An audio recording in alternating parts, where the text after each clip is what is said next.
xiriirka aanu kaga hadlaynay taariikhda Soomaalida barnaamijka horena waxa ugu dambeeyay aanu ku soo qaadnay markii boqorkii dalka Itoobiya boqor Haile Selassie uu ka sheegay magaalada Qabri in dadka Soomaalidu ay ka mid yihiin qoyska weyn ee reer Itoobiya inta kadib haddaba waxa sii xoogoobay doonistii Soomaalidu ay doonayeen inay madax bannaan helaan koonfurta iyo waqooyigaba iyadoo markaas ay hormood ka hayeen xasaabtii SNL iyo SYL bishii December sanadkii 1959 ayaa golihii guud ee Jimciyadda Quruumaha ka dhaxaysa waxa ay gaareen go'aan lagu soo afjarayo xilligii Talyaaniga loogu dhiibay koonfurta Soomaaliya inuu maamulo waxaana ka dhigan waqtigaas inuu noqdo bishii July 1 sanadkii 1960 waxaana taas laga soo horeysay waqtigii markii hore loogu talagalay muddo 6 bilood ah Umar Ata Qaalib oo ka hadlaya ololihii gobonimo doonka bal hadda mar kale aan idin ku celino bishii May 1959 ayay soo saareen qaraar ay leeyihiin waxaan siinaynaa xorriyad istiqlaalkooda ha qaateen 17 February ee sanadku markuu 60 yahayna election ka dhaco doorasho ka dhaco halkaas aad safxad cusub ka bilaabantay markaas dadkii kaceen oo maxaan ku yiraahdaa shucuurtooda samada tagtay yar iyo weyn rag iyo dumar markaas aad deeto afar xisbi oo siyaasadeed ayaa markii waqtigii yimid ka qayb galay doorashadii SNL NUF USP iyo SYL doorashadii markii la galay waxa deeto helay aqlabiyadii xisbigii la oran jiray Somali National League 20 kursi ayuu helay USP waxay heleen oo la oran jiray United Somali Party 12 NUF National United Front kursi buu helay halka waxaan doonayaa inaan wax yar ka tilmaamo markii dariiqada Ingiriiska la xisaabiyay dadkii vote ka bixiyay SNL iyo USP waxay heleen 55 boqolkiiba 55 NUF-na dadkii markii la xisaabiyay waxay heleen 45 boqolkiiba 45 laakiin haddana nidaamka Ingiriiska ayaa ah kursi walba laba nin la kala dooranaya haddii mid keeno kun ka kalena uu 990 keeno ka kun ka helay amba la siiyay qaadanaya sidaas awgeed ayay taasay ku dhamaatay kaasi waxa uu Umar Ata Qaalib oo ka hadlayay sidii lagu helay gobonimada iyo doorashadii ka dambeysay bishii May haddaba labadeedii ayaa hogaamiyaal ka socday Somaliland ay yimaadeen magaalada London si loo jaro xiriirkii isticmaalka ahaa ee ka dhaxeeyay Ingiriiska waxa waqtigaasi loo ogolaaday in xornimadooda ay qaataan 26 Juun sanadkii 1960 wafdigii barigaasi London yimid waxa kamid ahaa محمد حاجي إبراهيم عقال بريغاسي ورئيس أوسية لانتا أفضل الصومالي إذا عدا بي بي سي ده وحا وعقال كيجي waxay tahay in la wada maqlay maanta maxay iskaloosga tiriga jawaabtiisii waxay noqotay arrinkii sidii aynu doonaynay inuu dhacay ina kulli kooda darsantiin baan maraynaya maalintii isniintii ayaan hadalkii istaad marka waxaan ma dowladda Ingiriiska awalba u sii go'nayd waxa ay doonayaan inay yiraahaan asaxatee in meesha ku jirtay waxa la hubinayay waxaan la doonayo dowladda la doonayo mid dadkii wada doonayo dad u qalmaana gacantooda ay galayso inay tahay in kala la hubsanayay dabta labadii casho horaan saragnayba baadniin arrinku la baaray dadka meesha joogay iyo dadku sidoo wax doonayaan iyo saa loo eegay arrinku inaga wada dhab yahay iyo inuu maxay jibo arrinku inaga yahay la baarayay hadalkii waxa weeye guntiisi bisha 1 July 1 inaynu dawlad ahaano si aynu walaalin Soomaaliya isu raaci karno ayuu guntiisi noqday maxamed xaaji ibraahim cigaal waxa kaloo isla maalintaasi ka hadlay hawsha u taala dadka Soomaalida dawladnimo loo qayliyaa dawladweynaha doonina la yiraahdaa waa suura gashaa maanta deynaba soo qaylinay helay dawladnimadiina asaataka ka adag wuxuu yaariga ka sii adag ee maanta aynu isaga madaxa la galnay helay dawladnimadii laakiin mas'uuliyad badan iyo dhib badan ayayna la imanaysaa markaas inagii maanta ajnabi aynu dawladda u saaraa ama aynu waddankeena ka kaxayno dhamaynkaas way naga tagay July maalinta July baynu walaalin Soomaaliya israacayna inaguna tanteena iyo dalkeeniba iyo diinteeniba aynu talinayna markaana ku hadhay baa hawl haysaaye talada maanta tala weyn weey inaynu isu talin karo wax badan baynu ajnabi noo talin maayo dantayadana qabsan noo talinayna laynaga baxa ajnabigii innagii maanta laynoo kala tegay inaan isu talin karayn doonno iyo in kalena caalamku waa ina eegaya ilahay waxaa inagula qabtay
waa tahay dhegaystayaal haddaba soomaalidii talyaanigu xukumayey iyo tii ingiriisku xukumayeyba waxay isu tageen oo ay midoobeen bishii juulaay kowdeedii sanadkii 1960kii dhinaca waqooyiga ayaa 4 maalmood xornimada ku horreeyey maalintii calanka la saaray magaalada hargeysa allaha u naxariistee cabdilaahi suldaan timacadde isagoo u gabeebya calankii la saaray waxa uu yidhi calankaanu sugaynayeen saankiisaynow seerma weydo hilaacdayow sagal maanta daruurado sigadiinaga maydhayow saqdhaxaanu ahayne kii soo saaray cadceedow samada kii u ekaaye xidiga mid la siiyayow saaxirkii kala guuraye sarreeyo ma nusqaamow aan siduu yahay eegnohe ka nasiibkana saare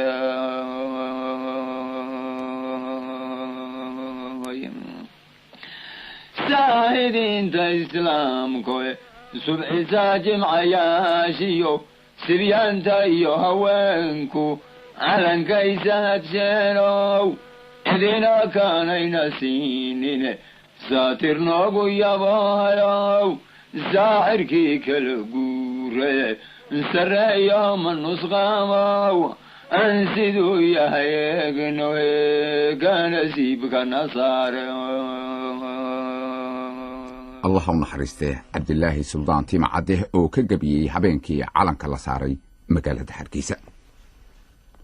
intii haddaba aanay labada gobol aanay xornimada qaadan waxaa muddo laga wada hadlayay sidii loo midoobi lahaa arrintaasi sidaa u dhacday waxay noo faahfaahinaya mar kale cumar artaqaalib shirkii ugu horreeyey ee somaliland baarlamankeedii uu qaatay ayaa wuxuu u diray taar soomaaliya baarlamaankeedii oo markaa uu madax ka ahaa aadan cabdulla cusmaan iyagoo leh haddaanu reer somaliland nahay baarlamaankii masilayayna aan nahay waxaan doonaynaa inaanu mid noqono calan keliya yeelano dawlad keliya yeelano iyadoo aan shuruud lahayn waxaanu doonaynaa arrintaa inaad si degdeg ah wax uga qabataan noona soo jawaabtaan baarlamaankii soomaaliya aad buu usoo dhaweeyey arrintaas mabda ahaan laakiin kumay degdegin oo markiiba umay soo jawaabin markii dabadeed arrintaasi sidaas tallaabadii ugu horreysay ay saas noqotay ayaa aadan cabdulla cusmaan oo markaa baarlamaanka madax ka ahaa ayuu soo diray wafdi uu hogaaminayo dr maxamed sheekh gabyo oo markaa ahaa minister of constitutional affairs yacni wasiirkii arrimaha dastuurka iyo dhowr nin oo kale oo ula socdo nin talyaaniya khabiir talyaani ah oo ingiriisida si fiican u yaqaan waxay markaa kusoo horeeyeen unionkii aan idin sheegay Somali Officials Union oo aan saan hore in sheegay ahaa aad iyo aad awood xoog lahaa dawladdu ixtiraafsan tahay dadkuna ixtiraafsan yihiin marka maadaama aan sharaf u yeeshay inaan madax ka ahaa oo odayaashii qamaamuurta sharafta lahaana ay guddida fulinta ay ka mid yihiin ayaan isugu yeedhay shir waxaan idhi arrintaasaa layna weydiiyey waxaan jecelahay inaynu ra'yigeena ka dhiibano taasoo ah waxaanu maqalay Somaliland waxay u imanaysaa Soomaaliya iyagoo doonaya in la midoobo maxaad shuruud haysaan odaygu wuxuu ku soo adkeeyay wafdiga waa in shuruud la yimaada intaan midnimada la hirgelin markaa deeto markii aanu shiray waxaananu la nimid amba soo gudbinay shuruudda soo socota haddaan xusuusiyo annagu markaa yani powerka siyaasiga gacanteeda kuma jiro laakiin waa urur cid waliba dawladda ingiriisku ay taxkiliso dawladda Soomaaliyeed markaa dhalatay inay taxkiliso dadka Soomaaliyeed ay taxkiliyaan waxaanu shuruudda soo socota qodobkii u horeeyay wuxuu noqday haddii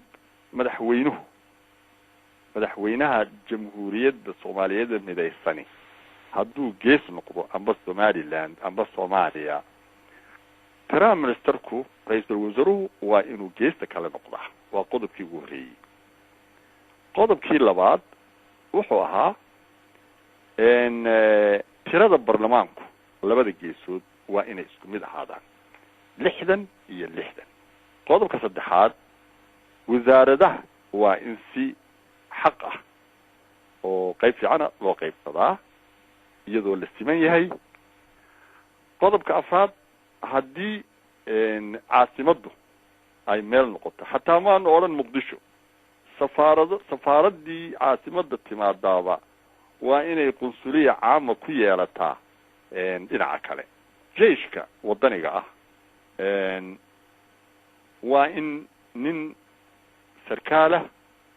oo labada geesood ka tirsani uu hogaamiyaa booliiskana sidoo kale yacni la qaybsadaa midna Somaliland ay hogaamisaa raggeedu midna Soomaaliya raggeedu uu hogaamiyaa shaqaalaha dawladda waxa aanu ku talinay in mushaharkii amba qiyaastii mushaharka la oran jiray scales ay qaadan jireen xaggaana la geeyo waayo waxaanu ogaanay xagga Soomaaliya koonfurta in mushaharku aad iyo aad u hooseeyay markii dabato ay barlamaankii u tageen barlamaankii Somaliland odayaashii xisbiga iyo dawladda markay u tageen waxa ay barlamaankii ay cadeeyeen waxay yiraahdeen ma doonayno inaanu wax ka hor yimaado taarkii aanu u diray samayn macnaahu waxaanu nidhi bidun qayd oo shart shuruud la'aan baanu ku imanaynaa marka imika anagu iyadoo caynka aanu nidhi imikana shuruudan ma doonayno inaanu idin dhiibno markaas bishii abriil 15 ayaa wafdi loo diray muqdisho uu hogaaminayo maxamed ibraahim cigaal odayaasha kale la socdaana ay ahaayeen sida soo socota axmed xaaji ducaale oo ahaa ministry wasiirka tarawaadka dabiiciga ah cali garaad jaamac wasiirka howlaha guud xaaji ibraahim nuur wasiirka arrimaha bulshada waxaa kaloo baarlamaanka ka raacay يوسف إيمان محمد علي فارح عبد الله محمود قبلا موسى ربيله هذه أدبا لو سودويي مركي أي تجين تدخل سودويين إن صاحبه برلمان كشري أو سودويين ما أنتي لبعض والفريستي والشربة ليس قريمد هدي عن تلمامو جيست كونفورتا بالصومالية وحا تشيرمان كأها شركاس آدن عبد العثمان ومركها برلمانك أسريي عبد الله عيسى وبرايم مينستر أها محمد الشيخ قبيو وها وزير كي أرمها تركة محمود عبد النور جوجو لو مقعد شري wasiirka howlaha guud iyo isgaadhsiinta maxamuud yuusuf aadan muuro oo ahaa wasiirka tacliinta sheekh maxamuud maxamed faarax oo ahaa wasiirka cadaaladda xaaji bashiir ismaaciil oo ahaa ku-xigeenka guddoomiyaha baarlamaanka cabdilqaadir maxamuud aadan soobe oo ahaa ku-xigeenka guddoomiyaha baarlamaanka iyo xaaji cabdillaahi mursal iyo sheekh maxamed isxaaq talaad marka bisha 16 ilaa 22 yani abriil ayaa la fadhiyey kaasi waxaa cumar carte qaalib waxa isaga haddaba aanu arrintaysna ka waraysanay ku saabsanaa isku darsiga labada dhinac cabdilqaadir maxamed aadan soobe oo sidii cumar carte uu sheegayba ka mid ahaa guddidii ugu horreysay arrintaasi isugu timi ee ka wada hadlaysay ahaana guddoomiye ku-xigeenka baarlamaanka soomaaliya su-aasha aanu weydiinana waxay ahayd sida tan cabdiqaadir waa tii la isku darsamay sidii imika aad lahayd saraaxad ha loo wada hadlana dadka in wax badan laga qanciyay rabaan bini aadamku markii la isku darsaday wax shuruudihii may jirin oo waa tii la israacay soomaali weyn kalena waaba lasii doonayay maxay ku dhacday bay kula tahay adiga fikrad ahaan in koonfurtu madaxweynihii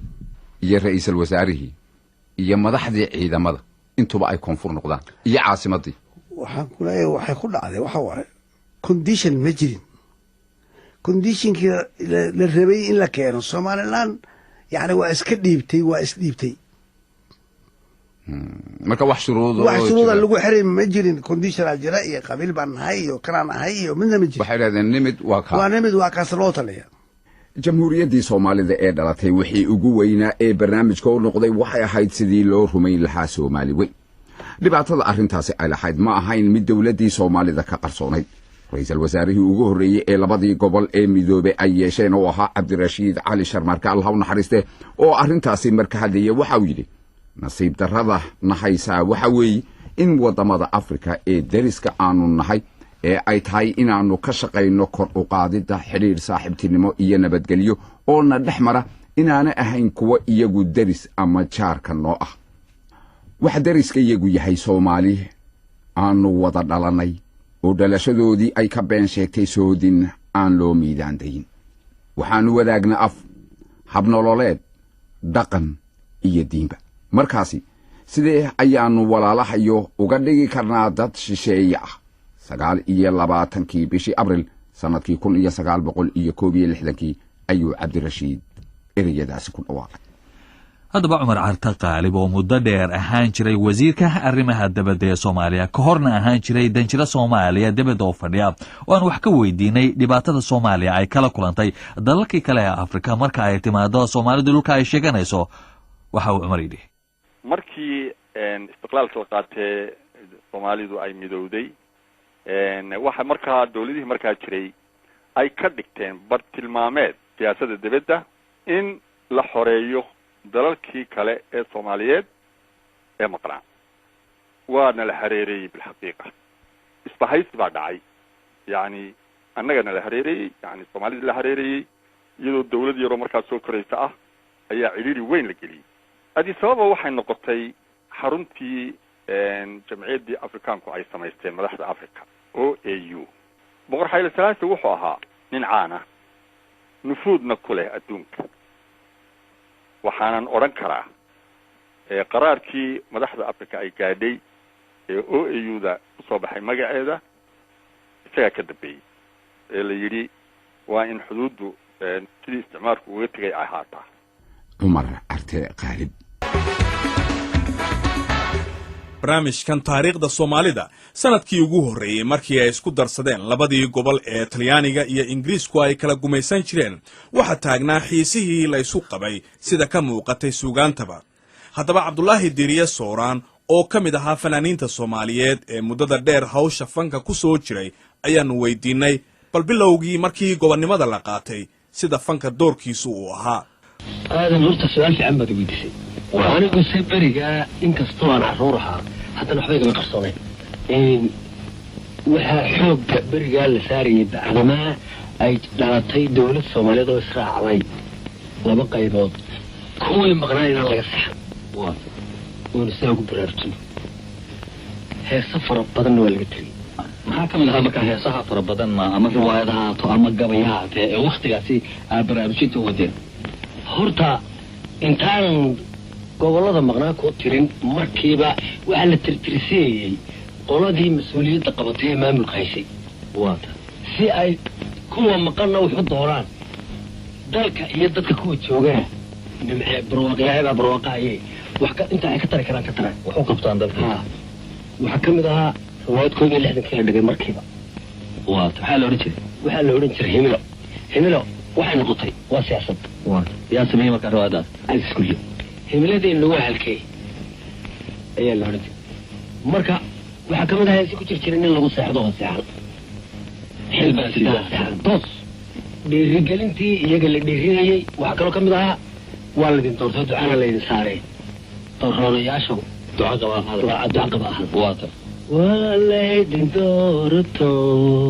ducana laydin saare dooroonayaashu duca qaba waata dabeeto waxay soo socotaba taas waxay rixladii ahayd dhiirigelinta dowladnimada nimanka maamulka haya si ay wax uga qabtaan dalka iyo dadkana wax uga qabtaan kuwa maqanoo baadi doonaan waa tahay dhegaystayaal aan haddaba idin maqashiino heesihii uu soo qaaday cabdulaahi diiriye sooraan oo ka mid ahaa kuwii wakhtigaasi lagu heesiyey waxaana weeye heesta la yidhaahdo nin lagu seexdo oo ha seexan waa erayadii cali sugulle waxaana qaadaysay allah u naxariistee xaliimo khaliif magool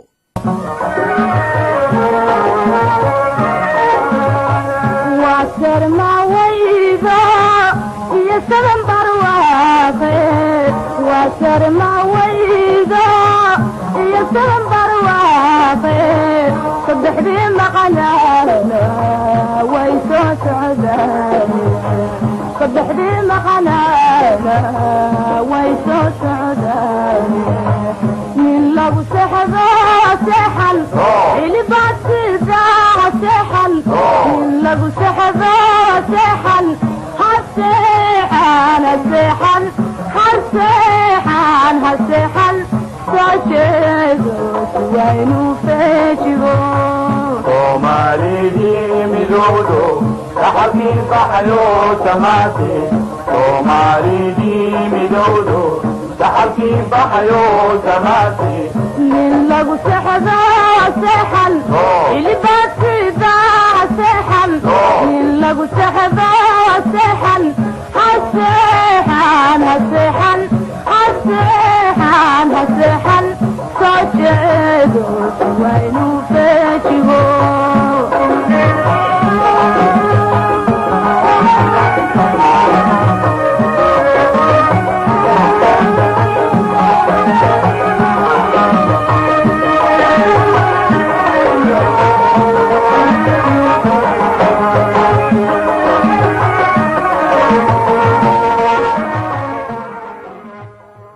hawsha ay haddaba dowladdii ugu horraysay ee uu madaxda ka ahaa allaha u naxariistay cabdirashiid cali sharmaarke ay ku dhaqaaqday waxay ahayd sidii loo midayn lahaa maamuladii labada gobol cabdirasaaq xaaji xuseen oo xilligaasi ahaa wasiirkii arrimaha gudaha ee dowladdaasi ayaannu arrintaasi wax ka weydiinnay arrinta ugu cuslayd waxay ahayd qaynuunadii yeelay oo midna ingiriis ku qoran yahay midna talyaani ku qoran yahay iyo maamulka guud iyo mabaadida caamka ah oo ingiriiska iyo talyaanigu ay ku kala duwan yihiin maamulada marka arrin sahlan ma ay ahayn waxaa laga yaabaa dadweynahaas hadda suuqa iska jooga ma garan karaaniin arrintaasu culayska ay leedahay ama dhibka ay leedahay isu keenidooda laakiin dadkii muxuu ahaa ama wax garanayay ama maamulka la kulmay iyagu sidii anoo kale iyo dadkii anagu ka mid ahayn bilxaqiiqata waa ay dareemi karaan in culayska labada nidaam oo iskhilaafsan ay wateen guddi baa la dhisay hadiibadiiba muxuu ahaa united nationsna ay ka bixisay niman muxuu ahaa qaynuunada yaqaana iyo technical assistance muxuu ahaa caawimaad ka bixiya iyo wixii dadkii soomaalidu ma badnayn wixii uu soomaaliya xoogaa sharciyaasha iyo wax ka yaqinay guddi baa la dhisay waxaa loo bixiyey muxuu ahaa integration inay isu keenaan wixii qaynuunada iyo nidaamyada sharciyaasha wixii marka hadba isu keeni karo in la isu keeno marka kuwii hadda ugu horreeyay muhiimka la saaray waxa weeye bal dhinaca si systemka administrationka iyo lacagta iyo budgetka iyo sida loo samaynayo iyo in laysu keena hadiiba si maamul isu eg meeshii uga soo baxo dhinaca southka waxaa jiray dad xiga kalaas xoog leh oo markaa maamulkana wax ka hayay oo luqadii ingiriiskana garanaya luqadii talyaanigana isla garanayo marka ayadaas ruuxeedu aad bay u saasay waxaa la tixgelinaya xoogaa la qiimo la siinayay dhinaca nidaamka ingiriiska xisaabaha iyo maamulka administrationkiisa inkasta oo meel walbaba influenceda labada qolo mid walbaba ay lu ku lahay talyaanigu budgetka miisaaniyada caadiga ah oo dowladda soomaalidu ku shaqaynaysay ayuu wax ka bixinayay ingiriisku wax ka bixin maynin marka talyaaniga oo budgetka wax ka bixinaya wuxuu malaysan karaya waxa weeye luqadiisa iyo nidaamka isagu ka tegay inuu malaha noqdo midka wax lagu xukumo oo bidaa siyaadada wata laakiin xaqiiqada saas uma dhicine ragga iyagii hawsha ku soo beegantay waxaan tixgelinay in ay nala tahay mustaqbilka inaan xooga saarno dhinaca ingiriiska iyo nidaamka ingiriiska inaan administrationka inaan u leexino dhinaca southka waa la ogaa inay ku jirto nidaam united nations system oo kontonkii la gooyey oo 10 sano ka bacdi ay xorriyo qaadanayaan laakiin dhinaca shimaalka ama waqooyiga ilaa iyo 59kii dhexdhexaadkoodii lama ogeyn ingiriisku muxuu ka maagsan yahay mustaqbalka dhulkaas lama ogeyn marka dhinaca waqooyiga wax u diyaar ahaayo barnaamij ahaayo ama aad loo soo dhisay inay xorriyo qaadanayaan iyo muddo ay ku yiranayaan inay xorriyada qaadanayaan ma ay jiraan inkasta oo kontameeyihii dhexdoodii iyo intii ka dambaysay tacliinta iyo ingiriisku wax ka qaftay dhinaca waqooyiga tacliinta xoog saaray oo dad soomaaliya xoogaa training loo diro oo laba sano iyo oo training lasoo siiyo mideeda kale aanan ka tegin waxaa weeye ragga iyagii hadda hawsha kusoo beegantay oo mas-uuliyada waday ruuxa iyagu dadkaan ukan aqoon weyn aan ugu lahayn ma jirinin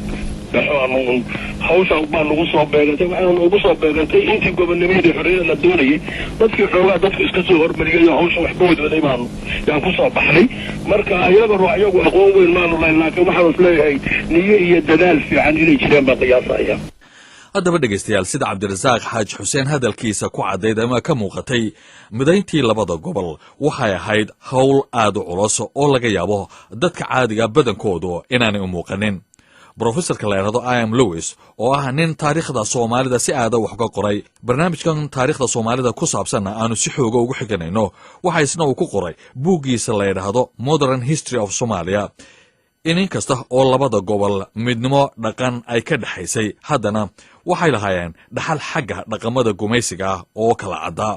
oo ay ka mid ahaayeen ingiriiska oo xoogga saara xagga tayada waxbarashada horumarka mujtamaca garsoorka iyo dhaqan wanaagga xagga maamulka iyo in la kala saaro arrimaha siyaasadda iyo maamulka arrimahaasuna waxay ahayn siday u arkayeen reer waqooyigu qaar aan kala caddayn dhinaca koonfurta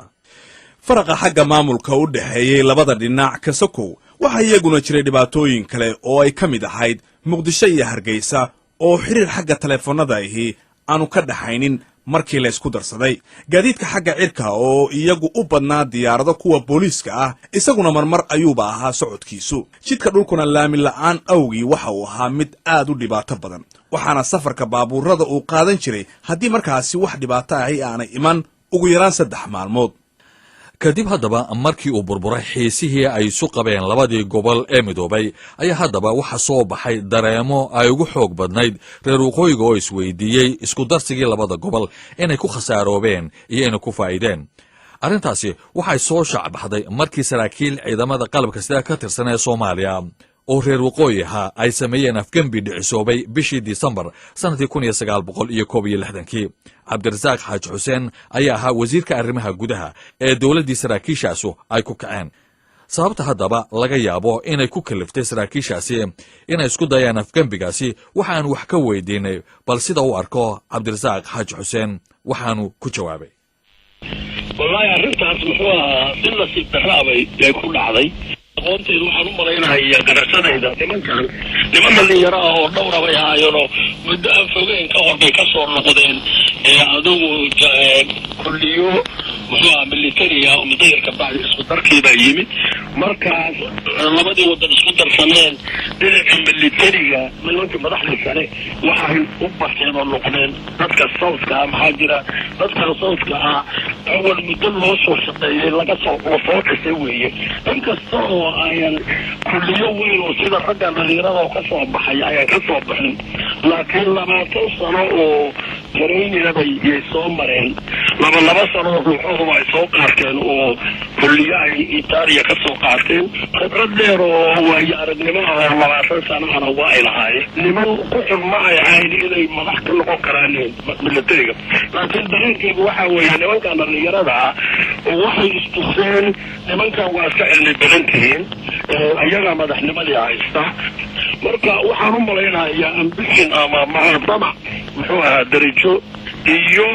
ayada oo halkaas sano oo hadda maaragtay isku darsanaa idaacooyin iyo warar aan badidoodu sax ahayn yaa suuqa la mariyay oo la yiri noord waa la laqayo south baa laqayo hadalkana lagu qabsanayo maaragtay muxuu presentin waa suud weeye prime ministerkii suud weeye wasiirka daaqiliga south baa haysta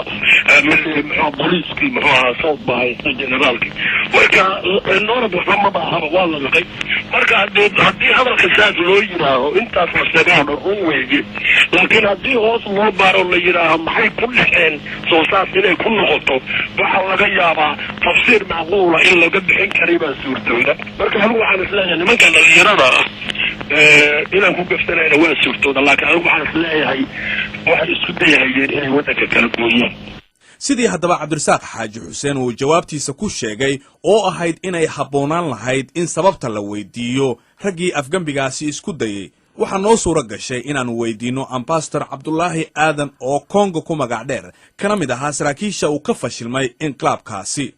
cabdulaahi kongo waxaa markii dambe uu noqday danjiraha soomaaliya ka fadhiyey magaalada qaahira kadibna waxa uu ka mid noqday ururka jaamacadda carabta oo uu ka gaaray inuu ka mid noqdo la taliyaasha xogeeyaha guud ee ururka jaamacadda carabta isagoo ka jawaabayay arrinta inqilaabka ka fashilmayna waxa uu yidhi cabdulaahi kongo وحدي كونفوري وقوي إسرائيل أنا واحد وجهي مركا إن يكون هاتو سلبي صوتي سوالات يعني ممكن هالكا مركي وحدة أصول على شيء سيدا حماس كيكون لكن مركي ما واحد بالعمي إما تحدي شخصك هاي أما دنقوز الشيء يعني لا الهي أي كوريا شو مصلحتي عام كهيد كتكويناتي وحنا جريني مركا ميزانتي مركا تاجنا حاجة وقويه واحد مدير يكبر حين وش ولا ما عين نقطتين إن ميزانك ومضي حدي وفرته واحد على مركبة ذكى جوجا وقويه عدالة السماء أي دريمين جيد ما درلتي إسراع وحلقي هذا وحل سلوك ما لا مركبة إسراعي محا مركبة كو عدينة تيجي سلوك في جري وعدينة دستوركي أما كونستيوشن كي إسراع حق وقوية أغلبية يمكن ويني وأسيدي وحن حسوس في هدانا خلدانين جيبي سوا وحا أنقلالي أفر كون إيشان بقول وقف كلا وحا كشجي مداخراتي معلمين تا إيو أرديدو دا إيو نخترقني وحن حسوس من اسكوله وحا حدناين أفر بلود وحا كانت جري الشعراء الشرك وقبئي وحلد دونه إيه دعسو إسراعه يا مركورة waxay isu rogeen kala go'i ragga waxa kamid ah ninkii timaade markuu lahaa duqeydii baarlamaanka iyo dekadii xamar baale markii dacweyne markuu soo noqday yaa waxa jiray dibigeedaba waqooyi institution lisa waxa jiray militariga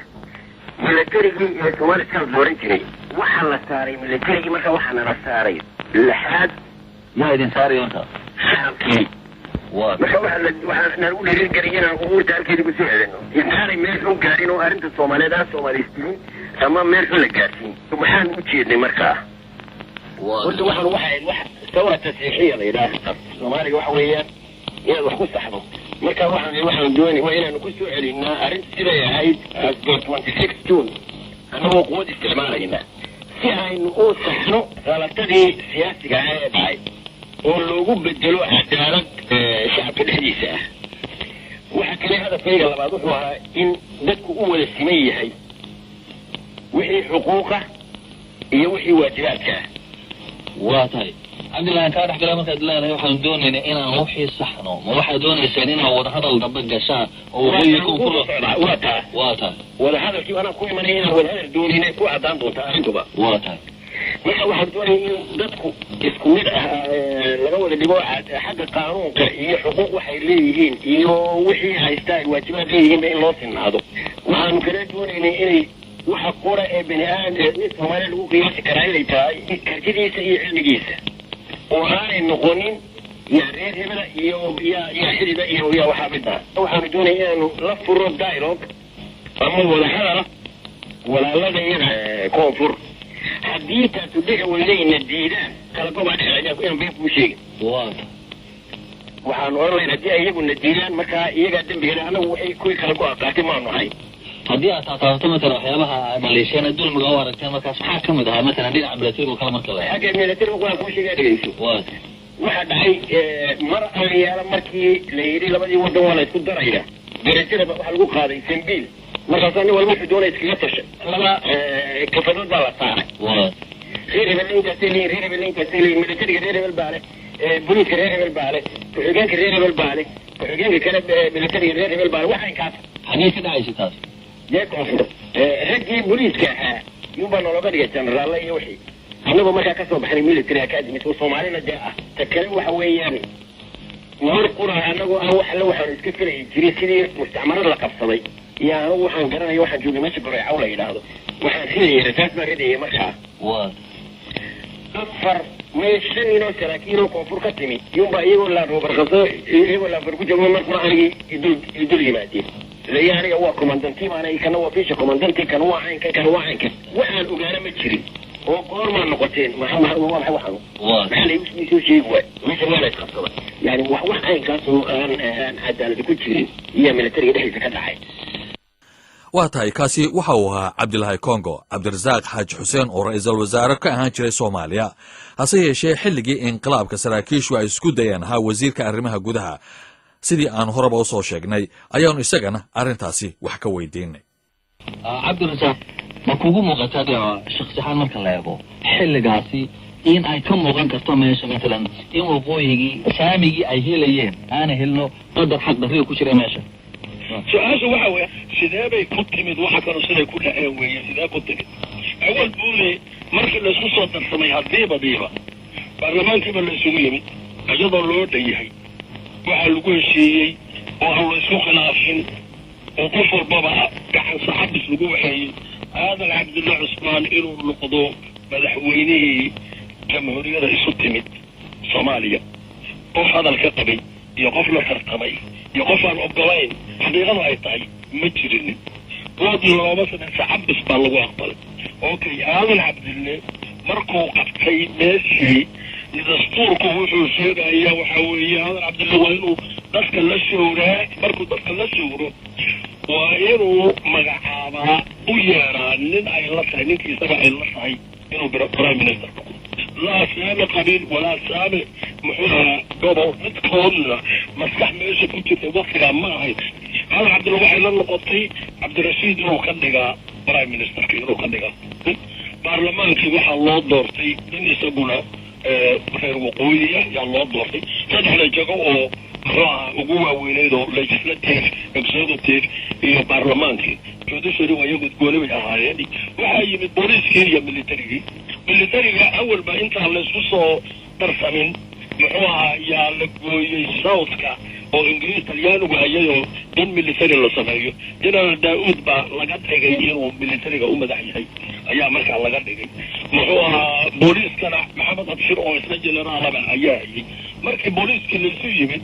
jaamac boorsheel oo isaguna korneylabaa xagga ka yimid oo booliiska wada ayaa ka yimid booliiskii meesha joogay waxaa isla ogolaaday ama itinka inaan qof muranka keenaysan jirin maxamed abshir inuu qualified u yahay dhammoota suguta barbarsa oo booliiska madaxu noqonayo inuu yahay bayntii idinku maqashiinay inqilaabkii ka fashilmay saraakiishii militariga ee reer waqooyiga ahayd bishii disembar sannadii 1961 oo aan wax ka weydiinay cabdirasaaq xaaji xuseen iyo cabdilaahi kongo. barnaamijkan waxaanu haddaba ku bilaabaynaa sidii ay ku dhammaatay dacwaddii lagu soo oogay saraakiishaasi cabdilaahi kongo oo saraakiishaasi ka mid ahaa waxa uu noo sheegay in sida tan dacwaddu ay ku dhammaatay isagoo ku bilaabaya muuqaalkii maxkamadda. maxkamaddu waxay ahayd horta waxaan ku sheegi karaa riwaayad bay ahayd. waktigaana laba sharci baa waddanka jiray. sharciga ingiriisku wuxuu jiray xagga waqooyiga, sharciga talyaaniguna wuxuu jiray xagga koonfurta. sharci soomaaliyeed oo labada isku daray ma jirin. labada sharci mid waliba wuxuu leeyahay jurisdiction, xad buu yuu gaari karaa, xukunkiisu gaari karaa.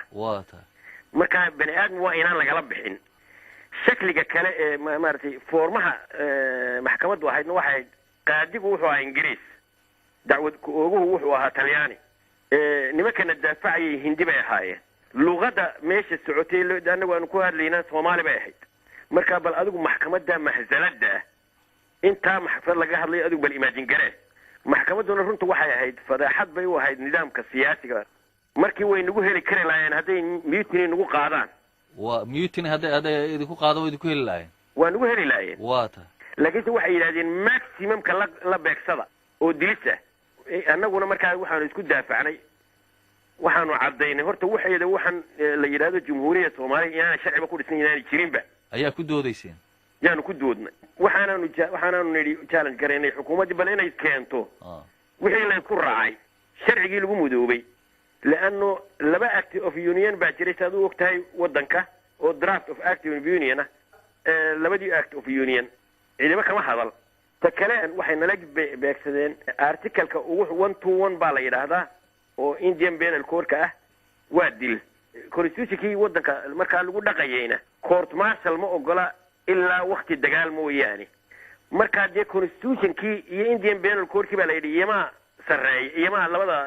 leh afdaliyad. waa iswaafaqi waayeen. keebaa la raacay baa markaa waa in constitutionka la raacaa. markaa sidaaseen uga baxsanay maxkamadda caskariga ahayd. ta kaleen kayska daciifta waxay anagu rag militarian ahayn oo u dhaarsan Queen Elizabeth.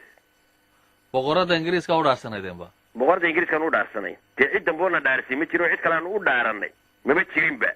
dee kuwankiina aan u dhaaranayna iyada kayska nagu soo ololisay, nagu soo oogtay ma aha.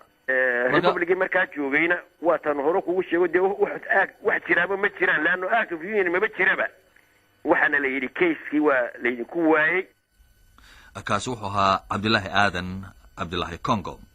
haddaba dhegaystayaal, midayntii maamulkii labada gobol ka sakow arrinta kale ee dowladdii ugu horreysay ee jamhuuriyaddii soomaalida hortaale ama hortimi waxay ahayd gobolladii kale ee soomaalida deganayd ee aan markaasi xorta noqon in la raadiyo. cabdirasaaq xaaji xuseen aanu mar kale idinku celino oo arrintaasi bal ka warramaya dowladdii ugu horreysay tallaabada ay ka qaadatay. waxaan ku bilaabayaa dastuurka soomaalida waxaa la geliyey in ay dowlad kastoo soomaaliya ay khasab ku tahay inay raadiso waddanada maqan in laysku soo daro oo ay uga shaqayso si nabada. siyaasadda dibadda oo dowladda soomaalida tiirkeeda koowaad wuxuu ahaa in sidii lagu heli lahaa waddanada soomaalida oo maqan sidii xuquuqdooda loo heli lahaa ayuu ahaa. marka wax alla wixii meel laysugu yimid oo urur ah oo dibada waqtigaas oo eeyo ma jirin. United Nations haddii la ogolaan karay, meelihii kale oo la isugu tegay, xukuumadda soomaalidu marna dib ugama dhicin inay ku dhawaaqdo xaqa ay leeyihiin waddanadaas maqan in loo ogolaado codkooda inay dhiibtaan. hadal meel kasta oo foruma oo la isugu yimaado oo suuragal ay noqon kartay xukuumadda soomaalida aad bay uga dadaashay. waa dibaddii. gudahana ummadda soomaalidu sidaasay rumaysnayd. xukuumadda soomaaliduna aad iyo aad bay mar walbaba ugu dadaalaysay in dadweynaha soomaalidu ay ku baraarugsanaadaan muxuu ahaa fikradaas iyada ayaa lagu dadaalayay. inkastoo haddaba dastuurkii jamhuuriyadda soomaalida lagu qoray raadinta gobollada maqan ee soomaaliyeed, waddamada arrintaasi ay ku xidhnayd ee soomaaliya deriska la ahaa wax kalgacala kuma aanay qabin qadiyadda soomaali weyn. rajada ugu dhoweyd waxay ahayd jamhuuriyadda jabuuti oo wakhtigaasi la oran jiray French Somaliland. hase ahaatee haddii aynu dib ugu noqonno sanadkii 1958 afti xisbiga gooliisku uu ka qaaday dadka reer jabuuti waxa ay doorteen inay ku sii xidhnaadaan ay ku sii hoos jiraan maamulkii faransiiska. ilaa iyo intii haddaba golaha loo sameeyey deegaankaasi sanadkii 1945 nolosha xagga siyaasadda ee jabuuti dardar cusub waxaa geliyey markii sanadkii 1957 la doortay golo sharci oo mas-uul ka noqda arrimaha gudaha. doorashadii ugu horreysay ee golahaasi waxaa ku guulaystay xisbigii la odhan jiray Union Republic oo isugu jiray Soomaali, Anfar iyo Caraba, waxaana hogaaminayay allaha u naxariistay Maxamuud Xarbi, waxaana la tartamayay urur kaleeto oo uu hogaaminayay Xasan Guuleed Abtidoon oo isaguna sidaasi oo kale qowmiyaduhu ay ku wada jireen.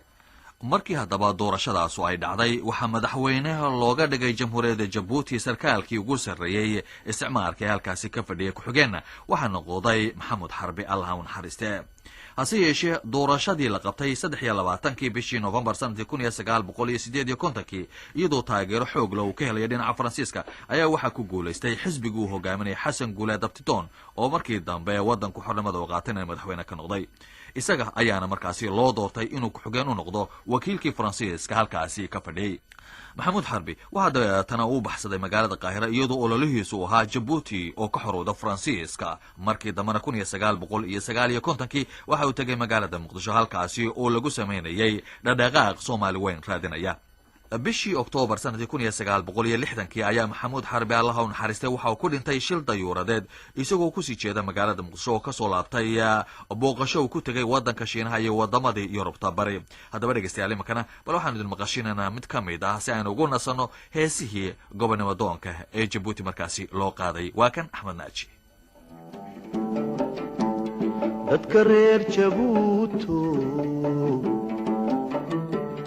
dadka reer jabuuto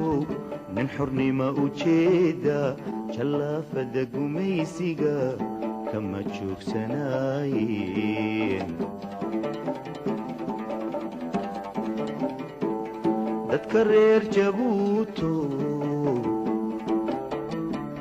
dadka reer jabuuto nin xornimo u jeeda jallaafada gumaysiga kama joogsanaayeen. waa inaydun jiidhaan isticmaarka jeebisaan. waa inaydun jiidhaan isticmaarka jeebisaan. jaalayaal walaalayaalo jaalayaal walaalayaalo iska jira gumaysiga wuu jaadad badanyaw jirjiroole weeye idinkala jaraaye. iska jira gumaysiga wuu jaadad badanyaw jirjiroole weeye idinkala jaraaye. haddii aynu haddaba u baydhna dhinacii NFD sanadkii 1960 waxaa gobolka Soomaalidu uu ahaa ka ugu go'doonsan horumar ahaan ugu liita qaybaha waddanka Kenya. inkasta oo Soomaalidu aanay si toosa uga qayb qaadanin doorashooyinkii Kenya ka dhacay sanadkii 1957 haddana sanadkii 1959 ruux ayay Soomaalidu u soo magacaabeen si uu ilaaliyo danahooda golihii baarlamaan ee la sameeyey ee la oran jiray Legislative Council. kadib markii la qaaday xayiraadii ururada xagga siyaasadda sanadkii 1960 inkasta oo aan la khafiifin xayiraadihii gaarka ahaa ee saarnaa gobolkaasi haddana Soomaalidu waxa ay taageereen xisbigii la oran jiray NPPP Northern Province People's Party.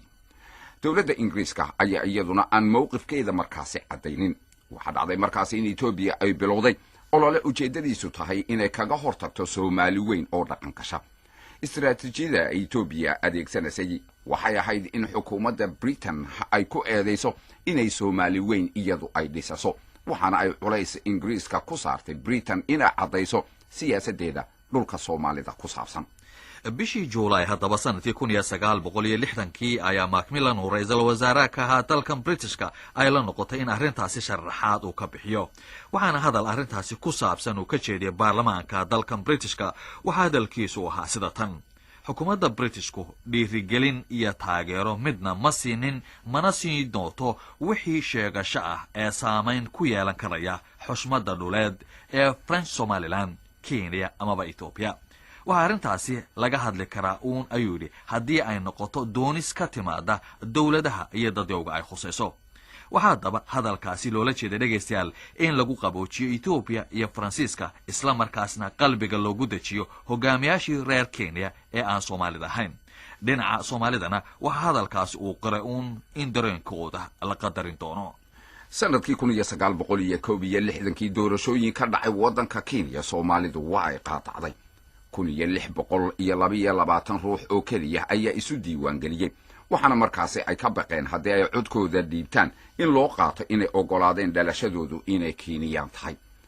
shirkii Kenya haddaba sharciyada loogu sameeyay oo lagu qabtay Lancaster House oo magaalada London ku yaala bishii February sanadkii 1962 wafdi ka yimid NFD waxaa hogaaminayay allaha u naxariistay nin la oran jiray Cabdirashiid Khaliif waxaana wafdigaasi ay dawladii Britishku ay weydiisteen in ismaamul gooni oo la siiyo NFD inta aan isbedel kale oo xagga sharciga loo sameeynin waddanka Kenya si ay si buuxda ugu biiraan Soomaaliya inta Kenya aan xornimo buuxda la siinin. isla markaasina xuquuqdii ay heleen Somaliland oo boqortooyada Britishku gumaysan jirtay ay helaan. waxaa taasi ka soo horjeeday labadii urur ee Kenya ay lahayd ee la kala oran jiray KANU iyo KALU. shirkaasi London lagu qabtay guddi NFD ay u saartay inay sii daba gasho waxa ka mid ahaa Axmed Cabdi Oogle. waxa Axmed aanu haddaba weydiinay bal inuu nooga warramo shirkaasi waxa gundhigiisu noqday iyo kii ka dambeeyay ee ka dhacay magaalada Rome. arrinka sidoo dhacay wuxuu ahaa Lancaster waa kii xorriyadda Kenya nidaamka qawaaniinkii loo dhigay laga wada hadlayay marka wafdi baa ka socday axsaabta marka Kenya ka fureed oo KANU xisbiga la yiraahdo Jomo Kenyatta madaxda u ah iyo xisbi KADU la yiraahdo oo ninkan hadda wadanka xukumo iyo ay ka tirsanayeen. marka wafdi ka gooni ah oo Soomaaliya oo la ogolaaday inay shirka ka qayb qaataan way jireen oo NFD lagu magacaabay. dooda Lancaster dhab ahaan kama aanay qayb qaadanayeen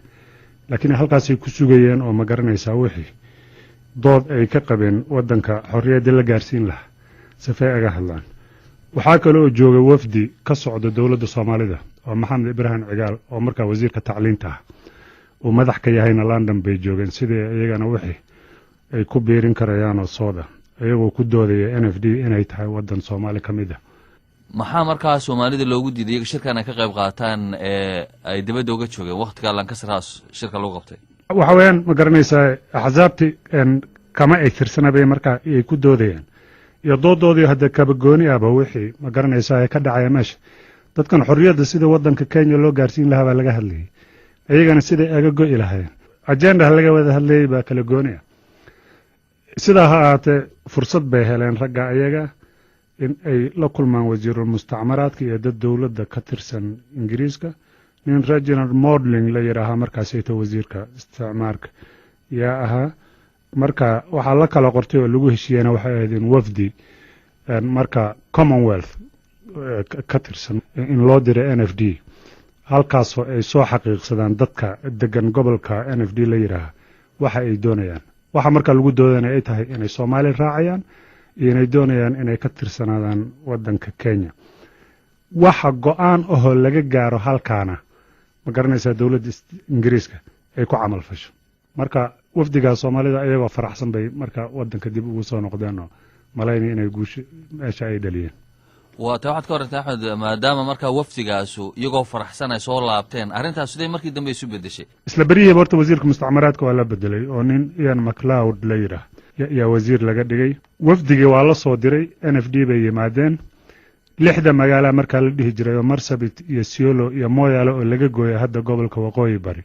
ya NFD ya Garissa iyo Mandera iyo Wajeer 6 NFD baa la dhihi jiray way wada mareen. reportkooda wuxuu ahaa marka 87% inay doonayaan inay Soomaali raacaan. marka sidii aan kala ogaa dawladda Ingiriiska way un cagajiiday reportkii in ay soo saarto iyo dib ula dhacday. wafdi baa marka loo diray London wasaaradda marka qaabilsanayd arrimaha gumaysiga wafdigaas marka kamid ah oo London tagay marka waxay ahdiina siiyeen in uu si degdeg ah dawladda Ingiriiska go'aan ay u gaari doonto go'aankan ay ku gaari doonaan shir ayaga iyo dawladda Soomaalida ka dhaxdhacayo oo magaalada Rome lagu qaban doono. waxaa dhacday isla intaa haddana in mar kale dowladda ingiriiska ay isbedeshay nin Harold Macmillan la dhihi jiray prime minister meesha ka baxay Lord Hume baa prime minister noqday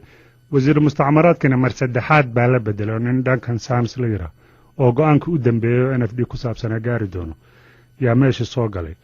marka waxaan ku soo noqonay wadanka anagoo bal haddana ka dhur sugayno Rome wixii ka soo baxa waad ka warantay Axmed dhinaca wufuuda ka socota Kenya makaanu haadeen labadii xisbiye markaas gobonimada doonayay doodooda iyagu maxay hayday ay ku diidanayeen Soomaalidu mowqifka ay taagneed Soomaalida reer NFD wadan ka tirsan inuu yahay Kenya xuduudada sidii uu isticmaalka u dhigan in loo daayo wixii markii dambe Haile Selassie uu mariyay oo ayuga oo sharciga ka dhigay marka doodooda waxay ahayd wadanka lama qaybin karayo Soomaalida hadii loo ogolaado inay go'aan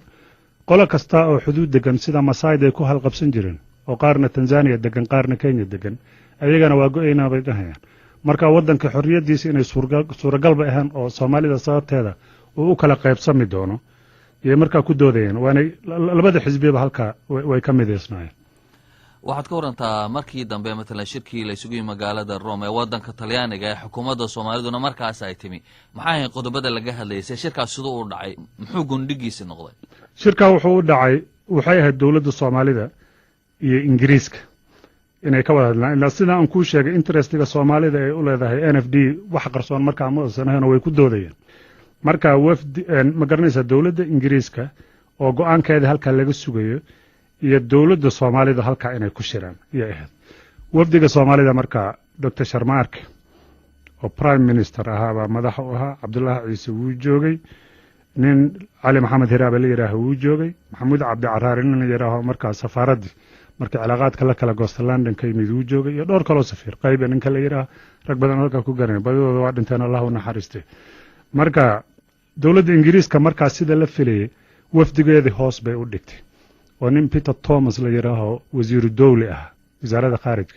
ay soo direen meesha ama Lord Hume inuu yimaado laga filayay ama wasiiru khaarijiye marka taa qudheeda walwalbay dawladda Soomaalida iyo dadka meesha joogay qudheeda waan jooga Rome marka yay gelisay marka waxa dhibaato ka dhacday wafdi Kenya oo marka daaqili heshay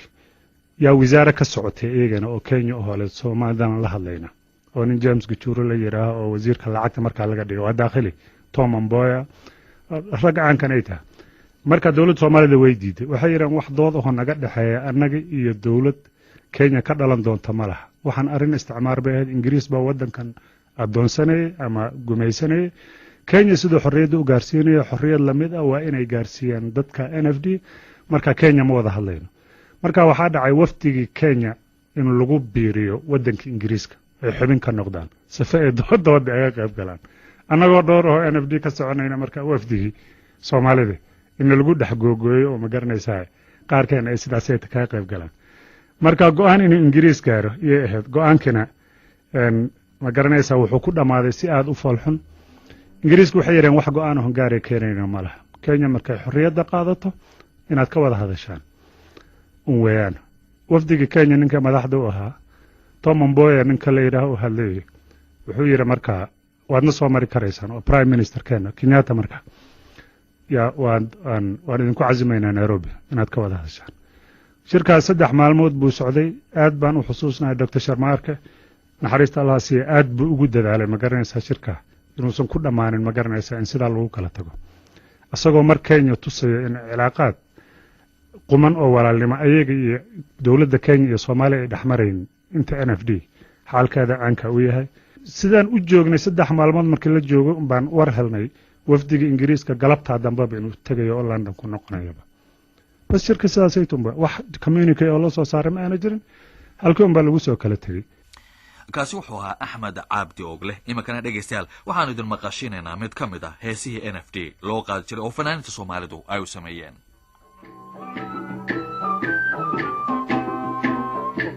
adduunka dadka loo abuuray way ogsoon yihiin NFD ayaa leh ummada adduunka dadka loo abuuray way ogsoon yihiin NFD ayaa leh Anaka